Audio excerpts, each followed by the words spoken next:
Frankenstein, the Modern Prometheus, by Mary Shelley. Chapter 13. I now hasten to the more moving part of my story. I shall relate events that impressed me with feelings which, from what I had been, have made me what I am. Spring advanced rapidly.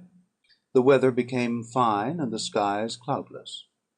It surprised me that what before was desert and gloomy should now bloom with the most beautiful flowers and verdure. My senses were gratified and refreshed by 1,000 scents of delight and 1,000 sights of beauty. It was on one of these days, when my cottagers periodically rested from labour, the old man played on his guitar, and the children listened to him, that I observed the countenance of Felix was melancholy beyond expression. He sighed frequently, and once his father paused in his music, and I conjectured by his manner that he inquired the cause of his son's sorrow. Felix replied in a cheerful accent, and the old man was recommencing his music when some one tapped at the door. It was a lady on horseback, accompanied by a countryman as a guide. The lady was dressed in a dark suit, and covered with a thick black veil. Agatha asked a question, to which the stranger only replied by pronouncing in a sweet accent the name of Felix. Her voice was musical, but unlike that of either of my friends. On hearing this word, Felix came up hastily to the lady, who, when she saw him, threw up her veil, and I beheld a countenance of angelic beauty and expression. Her hair, of a shining raven black, and curiously braided. Her eyes were dark, but gentle, although animated. Her features of a regular proportion, and her complexion wondrously fair, each cheek tinged with a lovely pink.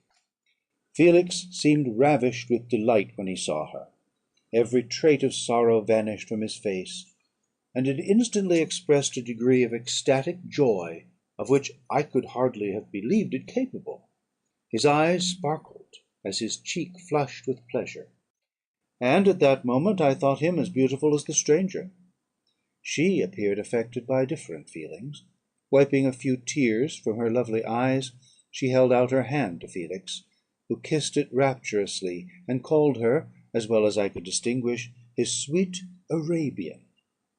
She did not appear to understand him, but smiled. He assisted her to dismount, and, dismissing her guide, conducted her into the cottage. Some conversation took place between him and his father, and the young stranger knelt at the old man's feet, and would have kissed his hand, but he raised her and embraced her affectionately. I soon perceived that, although the stranger uttered articulate sounds, and appeared to have a language of her own, she was neither understood by, nor herself understood, the cottagers. They made many signs which I did not comprehend, but I saw that her presence diffused gladness through the cottage, dispelling their sorrow as the sun dissipates the morning mists. Felix seemed peculiarly happy, and with smiles of delight welcomed his Arabian. Agatha, the ever gentle Agatha, kissed the hands of the lovely stranger, and, pointing to her brother, made signs which appeared to me to mean that he had been sorrowful until she came. Some hours passed thus, while they by their countenances expressed joy, the cause of which I did not comprehend. Presently I found, by the frequent recurrence of some sound which the stranger repeated after them, that she was endeavouring to learn their language, and the idea instantly occurred to me that I should make use of the same instructions to the same end. The stranger learned about 20 words at the first lesson. Most of them, indeed, were those which I had before understood, but I profited by the others. As night came on, Agatha and the Arabian retired early. When they separated, Felix kissed the hand of the stranger, and said, "Good night, sweet Safie." He sat up much longer, conversing with his father, and by the frequent repetition of her name, I conjectured that their lovely guest was the subject of their conversation. I ardently desired to understand them, and bent every faculty towards that purpose, but found it utterly impossible. The next morning Felix went out to his work, and, after the usual occupations of Agatha were finished, the Arabian sat at the feet of the old man, and taking his guitar, played some airs so entrancingly beautiful that they at once drew tears of sorrow and delight from my eyes. She sang, and her voice flowed in a rich cadence, swelling or dying away like a nightingale of the woods. When she had finished, she gave the guitar to Agatha, who at first declined it. She played a simple air, and her voice accompanied it in sweet accents, but unlike the wondrous strain of the stranger. The old man appeared enraptured, and said some words which Agatha endeavoured to explain to Safie, and by which he appeared to wish to express that she bestowed on him the greatest delight by her music.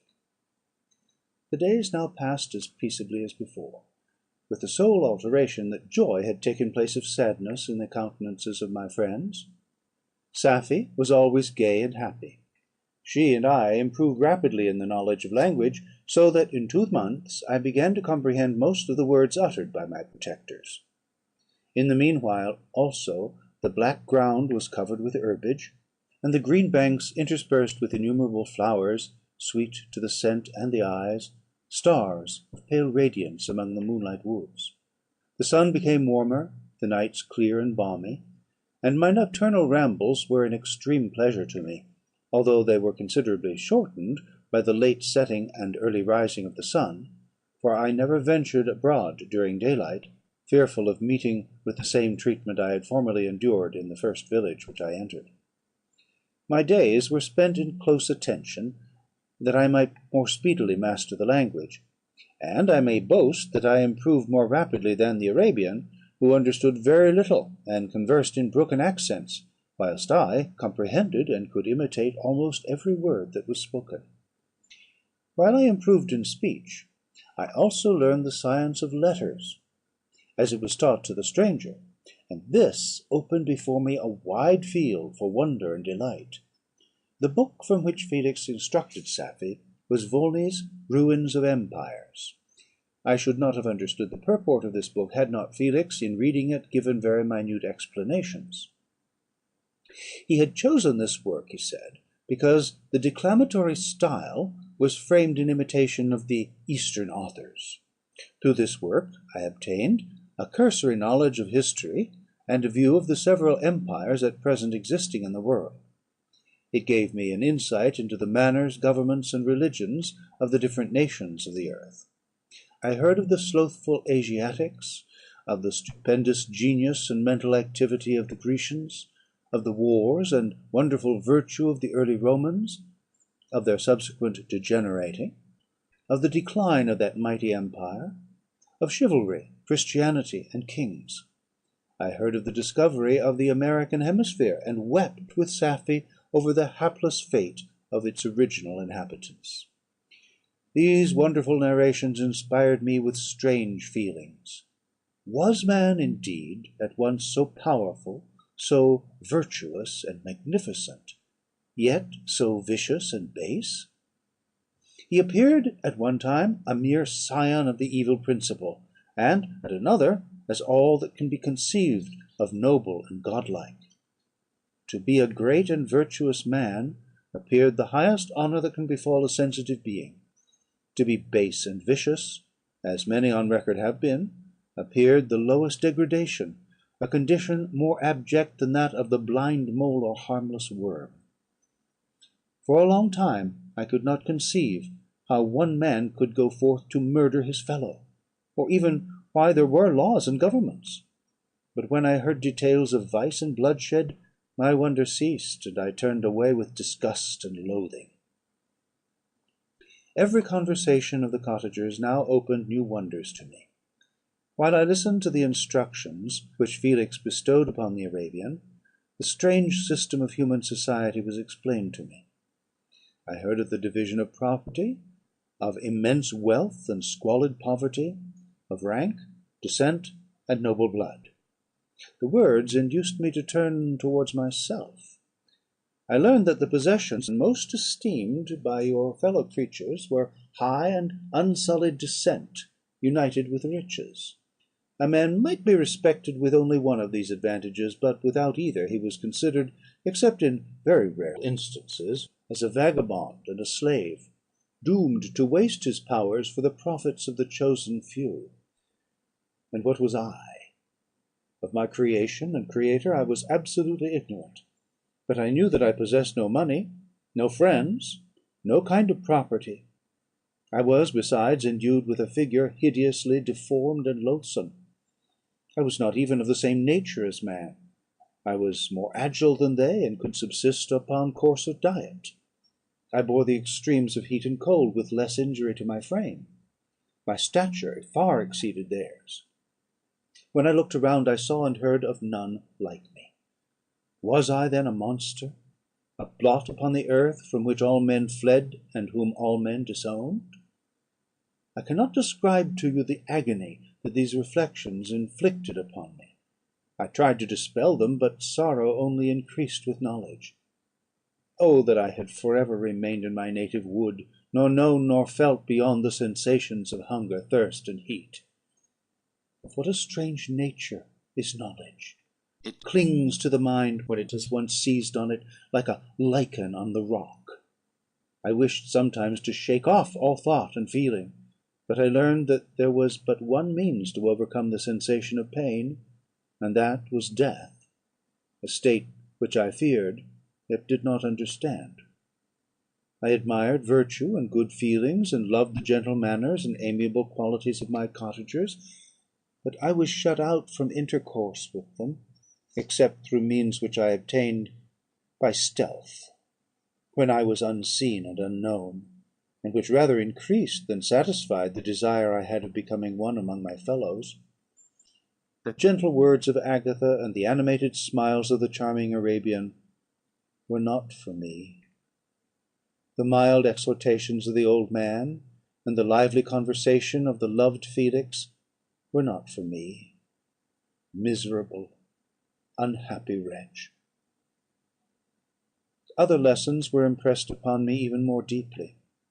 I heard of the difference of sexes, and the birth and growth of children; how the father doted on the smiles of the infant, and the lively sallies of the older child; how all the life and cares of the mother were wrapped up in the precious charge; how the mind of youth expanded and gained knowledge of brother, sister, and all the various relationships which bind one human being to another in mutual bonds. But where were my friends and relations? No father had watched my infant days; no mother had blessed me with smiles and caresses; or if they had, all my past life was now a blot, a blind vacancy in which I distinguished nothing. From my earliest remembrance, I had been as I then was in height and proportion. I had never yet seen a being resembling me, or who claimed any intercourse with me. What was I? The question again recurred, to be answered only with groans. I will soon explain to what these feelings tended; but allow me now to return to the cottagers, whose story excited in me such various feelings of indignation, delight, and wonder, but which all terminated in additional love and reverence for my protectors; for so I loved, in an innocent, half painful self-deceit, to call them. End of Part 17 of Frankenstein.